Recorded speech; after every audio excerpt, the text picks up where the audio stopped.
One of my mentors, who I won't say who it is, taught me something about technical analysis that I had never seen before. Being okay losing 1% of your bag or 1% of your trade. Okay, I don't trade this. I buy one day and I sell the same day. No. I'm in here trying to make $5 million trades. I don't need to take a ton of trades. I just need to take a few calculated trades every single month. I could have literally lost everything, but I didn't. But I knew I wasn't going to. It was very obvious. Some of the smartest people I knew literally said their entire net worth was in crypto. I just put my entire net worth in crypto. And now you're here listening to me. Why? Because all I did was get the right information that you guys didn't have, but that you can have if you find the right places. You need businesses. You need people. People think that, a lot of people think that this idea of businesses being in Silicon Valley, being listed on the NASDAQ, guys, some of the most profitable businesses in the world are privately held companies. I know literally look up the 50 wealthiest privately held companies. They do tens of billions of dollars a year and they're private. You've never even heard of them. All the people that own the ports that you're shipping your little bullshit ass products from back and forth, those are privately held companies doing $150 billion a year. Look it up. So this idea that, you need to get acquired, that you need to go public, it doesn't work that way. Building a long-term business takes time. And if you build it right and you find an evergreen niche and you can actually solve a problem that people have, then it'll work. But this idea of, convincing people to continuously buy bullshit, eventually when people don't have money, they're not going to buy bullshit. They're just going to buy things that they actually need. So that's kind of been like my direction and my mindset. I know I kind of went on a tangent there, but yeah, you're fine.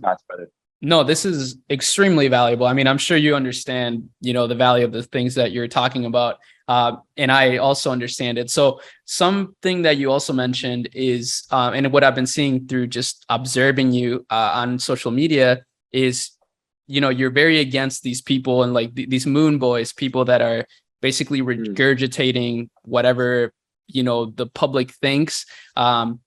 Actually, I know the answer. You learned how to think, and that was a huge, crucial step. But my question is, did you go through like some sort of struggle? Like, did you learn the hard way? Or how is it that you learned about this? I haven't learned the hard way, thankfully. I've lost millions of dollars in the crypto market. Millions. I've lost millions in a week. I think my worst week was like $2.5 million that I lost, right? Like it was fucking nuts. But I've made so much more money that those losses, like they didn't hurt me to the point that they taught me. One of my mentors, who I won't say who it is, taught me something about technical analysis that I had never seen before. And what he had taught me was something about pattern recognition in events and pattern recognition in charts. And that usually you can find correlation between similar events and similar chart patterns and movements and be able to kind of predict the outcome based off of things that have happened in the future and you expecting those outcomes to come again.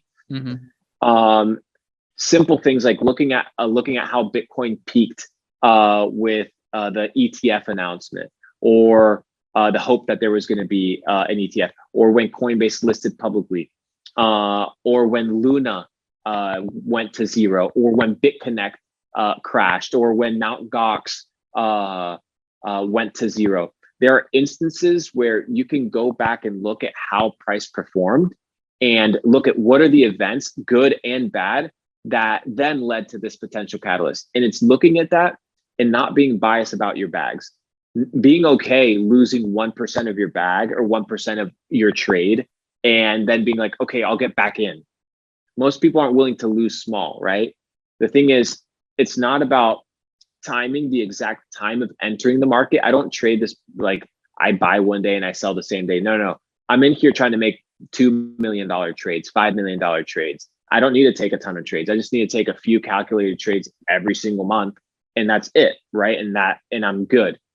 The thing is, I've come to the place where now I have size, right? So like I can actually make $1 million trade and I can leave it and go to bed and I'll be okay if I'm down 10%.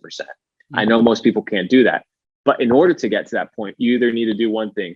You need to make a fuck ton of money and be really ready and in the right place and in the right communities for when the next bull run happens, and get in early, hopefully, and have a lot of money, or understand that A lot of people are going to be making money, spending money, and then also investing. Most people aren't going to invest everything and go full degen like I did. I could have literally lost everything, but I didn't. But I knew I wasn't going to. It was very obvious. Some of the smartest people I knew in the space literally said their entire net worth was in crypto. And since I know that they're the smartest people, I didn't fucking question it. I just put my entire net worth in crypto. And now you're here listening to me.